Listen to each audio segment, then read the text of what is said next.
Today on Ranking This Small Business. Knock, knock. Who's there? We haven't talked about who. We haven't talked about reviews yet. I don't know how we made it this far into the series without talking about reviews. They are a fundamental piece of local SEO, and today's the day we're going to chat about reviews. What has been your strategy for getting Google reviews? Or at least strategy, okay.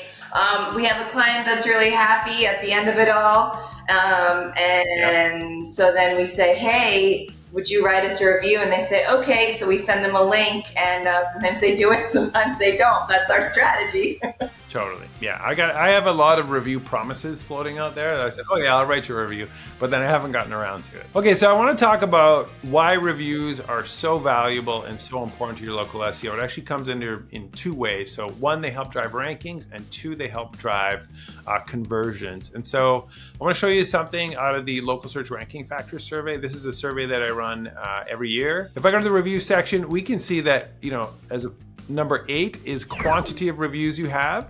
Number 13 is a sustained influx of reviews over time rather than bursts. This is one of the things that you should be thinking about. Recency of reviews, keywords in reviews, these are all factors that help you rank better. And on the conversion side, there's 3 out of 4 are these reviews. So having high ratings, having positive sentiment, and number of reviews. These things convince people to call your business. Totally. I think it's really useful to look at this. So let's say you are looking for someone to help you with your wedding makeup for a wedding you're having in Charlottesville.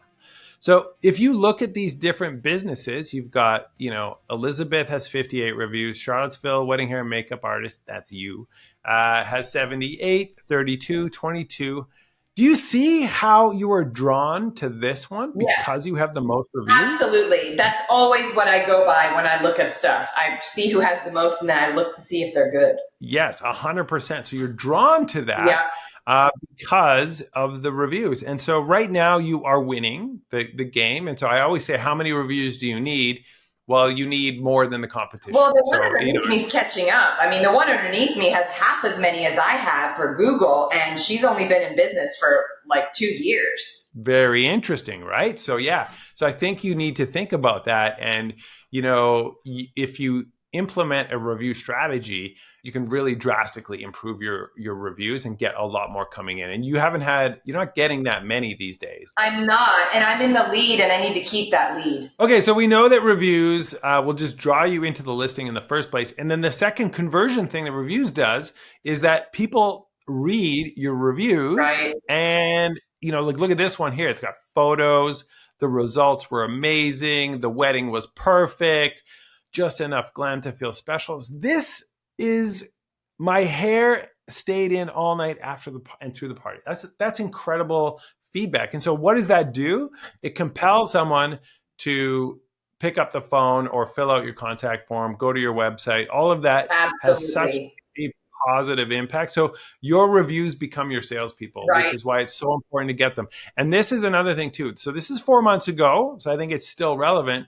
But honestly, any of the reviews you got years ago, they're like too old. People are like not even going to go down there and read them. So you need a steady stream all the time. What about all the reviews that I have on Wedding Wire? I've got, I think, like 200 on Wedding Wire, and it really sucks that those aren't moved over to Google. They exist on Wedding Wire. So if anyone goes to Wedding Wire and is searching for, Charlottesville makeup services, then the Wedding Wire reviews are very helpful. But is it bad if somebody reviews on Wedding Wire and on Google? It is not. Okay. So we know that reviews are super valuable for both rankings and conversions. And so let's improve your strategy a little bit. I didn't even know that there was a review strategy. There's definitely a review strategy. When do you typically ask for a review? Basically, at my convenience, a couple days after the wedding. So I think one improvement to your process is to implement what's called a follow-up. And so you need to track it, and you need to know who responded and who didn't. So create a spreadsheet and keep track of it. Right. Or use your notebook and keep track of it so that you know when to follow up. And then make it like a weekly task or something to check, like, who should I follow up with? because usually the reviews and the sales, they come in the follow-ups. So they say the gold is in the follow-ups. And then when you get the positive feedback, you're going to send them the link to leave your review. Right. And what link are you using? I use the Google business profile link. I have something better for you. It's called the Google Review Link Generator. Is this a Whitespark product? Sure is. It's free. Wow. The Whitespark Google Review Link Generator is great. It'll autocomplete, find your business, and then it'll create a really nice short link. It's called reviewthis.biz / Charlottesville wedding hair and makeup. Okay. And so you can make a nice readable link rather than that stupid long thing that Google gives you. And another thing it gives you is a QR code. And so I have an idea that you could potentially send a physical, like a postcard, to your brides after the wedding. And so you mail it to them. I assume if you get their address, if you have their address, I don't know. you're going to mail them this little postcard that says, "We would love your review on Google." And it has the QR. It has a little thing and points at it and it says, just point your phone at this QR code and you can leave us a review. And so that might be a really smart way to increase your review volume. That's awesome. That would be so great. That's really cool. Yeah, it's a smart strategy. It's my favorite strategy. It's the most impactful strategy is the card. I mean, you don't just want any review. You want a good review, right? I mean, it's better to have no review than a bad one, right? Or is any review, like any sort of action on your review stuff is good? A wonderful question. I'm really glad you asked that. And so there is this thing that if you have a straight 5.0 average, right, people are actually less likely to trust it. And so when I look at Elizabeth Wilson versus you, I actually prefer that you have 4.9 and she has 5.0. Right. Because there are some that are more real. 5.0, it's like, oh, come on. Not everybody's 5.0 all the time. The first 2 years I was in business, I had a 5-star review. And some of my clients were like, it's kind of hard for me to believe. I really do believe it now because you guys are awesome. But, when I initially saw it looked fake. Yeah, so I really think that it's useful that you have a 4.9. So when you get a negative review, don't stress it. It's actually an opportunity for you to respond. Right. And in your response, the way that you handle a customer that wasn't happy, the way you handle that in your response speaks volumes about your business. I actually really like the reviews online where the owner responds because it's nice to see how they handle it. Sometimes a negative review, the person that left it is the one that looks like they're not so great versus the business, right? So you can kind of feel that in some of the negative reviews. They're either, wow, that person really was particular and difficult. And so, but wow, look at this. Anne replied in a really respectful and helpful and concerned way. That really shows me that that's a business. So a negative review is not a bad thing. And now there's a common myth that people think that if you add keywords into your review response, that'll help your rankings. And I just want to dispel that right now. You just respond naturally. But what about if the client puts keywords? That helps, right?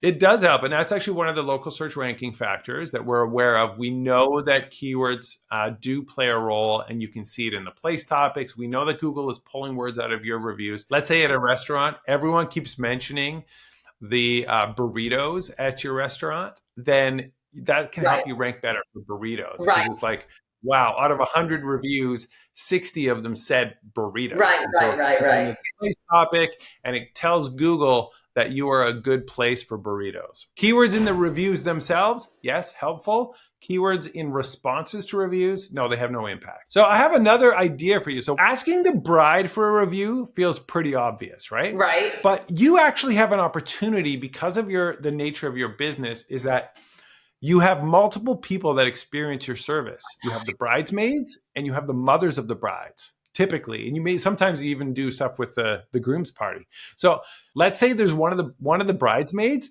is just this happy, like could not believe how great they look. They love their makeup so much. Right. Give the card to that person. Yes. You're like, well, we would love your review. Well, that's the beauty of having a physical card. Is that you can give it to them. Yeah. Yes. Exactly. You could be getting multiple reviews from each wedding. Yeah, I didn't even think about that. I was like, oh, well, we kind of max out at 15 to 80 weddings. No, like there's more people we service thousands of people a year, just all of them together. Train your team to really look for the reviews. You're Right. looking for the review opportunities. When you see someone that's really happy, you want to ask them for the review. And then you got to tell me, Anne, so I know to track and do my follow-ups. Okay. I think you've got a pretty strong strategy. I'm going to give you one more tip that you could consider. Businesses that really drive a ton of reviews are businesses that incentivize the staff. I was actually about to say that. How can I incentivize the staff? There's a couple ways you could do it. So first, let me just say, you cannot say, if you leave us a review, we'll get you a $10 Starbucks gift card, whatever. And it makes sense because then that's basically paying for reviews. That's not right. Exactly. You can't do that. But you can incentivize your staff. And there's a couple ways you could do it. You could be like, for every review you get, we're going to give you a $5 Starbucks gift certificate or something like that. Or you could do it like this way. And I like this strategy, actually. Every month you have let's call it a $100 gift card for a really nice local restaurant, or a $50 gift card or something like that. And then it's a competition. Whoever gets the most reviews is going to win. That's a great idea, Darren. I really, really like that idea. You could have have a contest, It can be really powerful to drive great review responses. And that will, as we talked about, your rankings are already at the top, but your conversions could be even more. We know you had your best April on record. Woo! Thank you, Whitespark. We can make it even better, I think, and the reviews will play into that pretty prominently. All right, Anne, well, thank you for another great episode. Great to see you. Great to see your kids. And we'll catch you next time. Bye. You say bye, baby. Bye.